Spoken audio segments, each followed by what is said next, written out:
Emma Filipoff was 26 years old when she disappeared nearly 10 years ago, on November 28, 2012. Friends and family described her as a beautiful, creative, and private person. There has been a thorough investigation into Emma's disappearance, but so far, no one has been able to figure out what happened to her. A surveillance video from the day she disappeared shows Emma in a 7-Eleven, pacing around and cupping her hands around the glass door as she looked outside, as if she thought someone was following her. She bought a prepaid cell phone even though she had never owned one before. Then, she hesitated before leaving the store.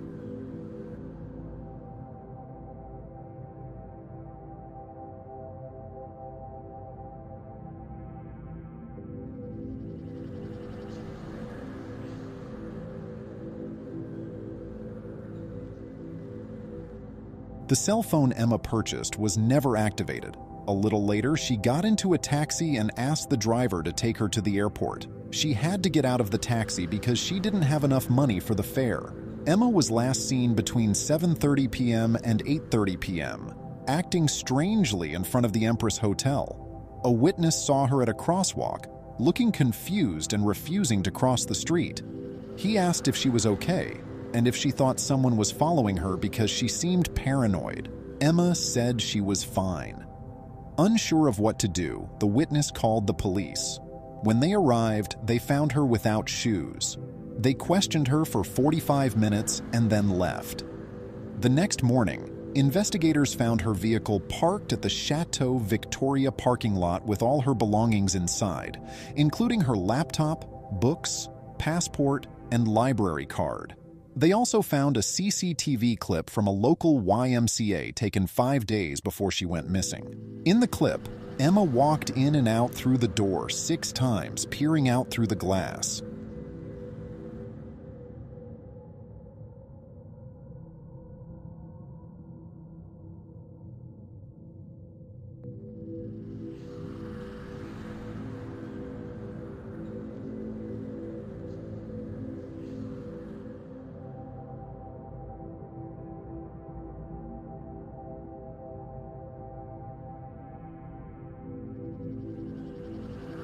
One possible person of interest appears in CCTV footage from a Vancouver store.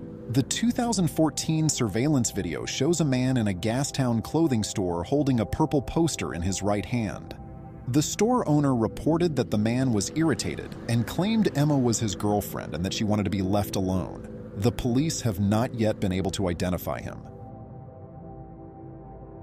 The footage you're about to watch is from an old game show called The Dating Game. At first glance, it looks completely normal, with all the contestants appearing to be regular people you'd expect on a cheesy 1970s dating show.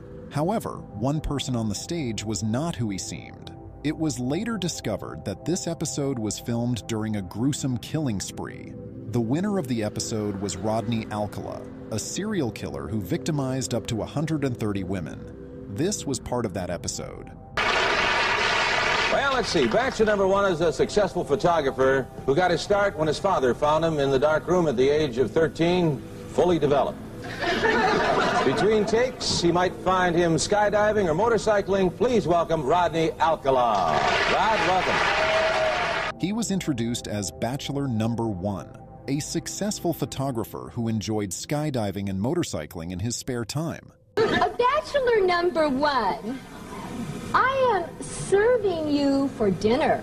Oh. What are you called, and what do you look like?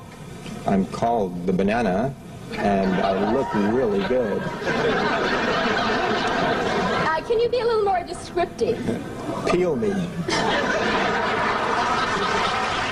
With his suggestive comments and impressions, he won the contest and scored a date with the Bachelorette, Cheryl Bradshaw. However, in the years following his appearance on the show, Alcala became known as the dating game killer. Will that date be Bachelor number 1, Bachelor number 2, or Bachelor number 3? Who gets the dates? Well, I like bananas, so I'll take 1. Number 1, Bachelor number 1, all right. He's a skydiver, so he's got a lot of nerve. He's into motorcycling. He's also a fine photographer. Say hello to Rodney Alcala. Rodney, come on and say hello. He was convicted of murdering 6 women and a 12-year-old girl, with some of these crimes committed before his TV appearance.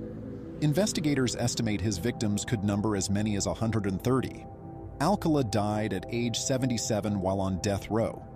His first known crime occurred on September 25, 1968, when an eyewitness in Los Angeles called the police after seeing him lure an 8-year-old girl named Tali Shapiro into his apartment. Tali was walking to school when Alcala offered her a ride but took her to his apartment instead. When the police arrived, they found Tali alive, but Alcala had fled. To avoid arrest, he left the state and enrolled in NYU Film School under the name John Berger. With his good looks and charm, he persuaded many young women to pose for photographs, and many of them are presumed to be his victims. These photos can still be found online. In 1971, he got a counseling job at a New Hampshire arts camp for children. The FBI added Alcala to its list of 10 most wanted fugitives, and a few months later, 2 children at the camp recognized his photo on an FBI poster at the post office. Alcala was arrested and extradited to California. He only served 3 years in prison for this crime because Shapiro's family had relocated to Mexico and refused to have her testify at the trial. In the following years, Alcala was in and out of jail, and the list of his victims grew longer. Despite his criminal history, Alcala somehow made it onto the dating show, and his record was not mentioned during his appearance. After Cheryl Bradshaw chose Rodney Alcala, they were awarded tennis lessons, complete with outfits, and a trip to the Magic Mountain theme park. First, you'll receive tennis lessons from expert Naomi Besa of the famous Kirkwood Tennis Club. That starts. They were then taken to a place where the show let them talk and get to know each other. It was during this time that Cheryl Bradshaw began feeling uneasy about Rodney. She described him as creepy and strange. The date arranged after the show never took place because Bradshaw called the show's office after filming and told the contestant coordinator that she didn't want to go due to the strange vibes she got from him. She said, Ellen, I can't go out with this guy. There's weird vibes that are coming off of him. He's very strange. I'm not comfortable. Is that going to be a problem? And of course I said no. Last year, on June 20th, 1979, 12-year-old Robin Samso from Huntington Beach disappeared while riding her bike to a ballet lesson. Her remains were later found scattered in a remote ravine in Los Angeles by a Forest Service employee. Before she vanished, Robin's friends told police that a stranger had taken photos of them on the beach that day. Authorities obtained a warrant to arrest Rodney Alcala based on his criminal record, his known habit of photographing children, and evidence suggesting he frequented the area where Robin's body was discovered. Rodney Alcala's DNA eventually linked him to the deaths of multiple other women. In 2010, he was convicted of 5 counts of first-degree murder and sentenced to death. Later, New York City investigators began looking into his potential connections to unsolved killings in the city during the 1970s. He was charged with and pleaded guilty to the murders of 2 more women. The exact number of disappearances and murders Rodney Alcala is responsible for remains unknown. It's chilling to think that Cheryl Bradshaw's intuition that something was wrong with Rodney and her decision not to go on their date likely saved her life.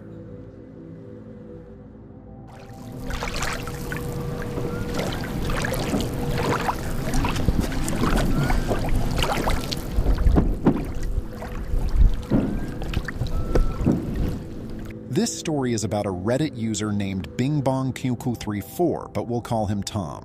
When Tom was 8 years old, he was walking his dog with his mom one night between 10 and 11 p.m. They lived next to a swampy, wooded area in Lansing, Michigan. It was a quiet night, except for a slight wind. Suddenly they heard someone whistling from the swamp. It sounded like a bird, but the pitch kept changing, making it sound human. Tom's mom, looking worried and scared, grabbed his hand and said they should go inside quickly. Since Tom was so young, he soon forgot about it. 2 years later, Tom was walking his dog late at night again. Near the end of the walk, he heard the same strange whistling. The sounds came from a bush near the front door, and it reminded him of his mom's terrified reaction 2 years earlier. Tom ran inside as fast as he could. Years went by without anything similar happening, and Tom forgot about it again. Then, in the summer of 2015, when Tom was 24, he moved to South Dakota with his girlfriend Sarah. For Independence Day, they went to Pierre, South Dakota, to watch fireworks along the Missouri River. They parked at a free camping area behind a hospital, where people were camping to watch the fireworks. Tom and Sarah were at the end of the campground, away from most people. As the fireworks started and a thunderstorm approached, the atmosphere felt eerie. Most campers moved up the river for a better view, but Tom and Sarah stayed behind, drinking beers and relaxing. Suddenly, they heard the sound of a paddle in the water. They saw someone in a canoe about 20 meters away. Sarah went to get more beers, leaving Tom alone. Then, he heard the same whistle from his childhood. Goosebumps covered his body. The figure in the canoe stopped paddling, turned to face him, and whistled.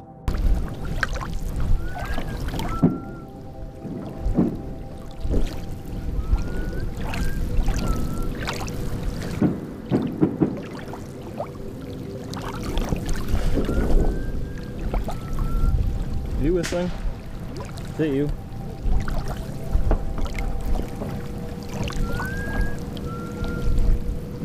Stop it. Tom looked at the person and shouted, "Who are you?" but got no reply. The person just whistled a few more times, then turned the canoe and paddled away.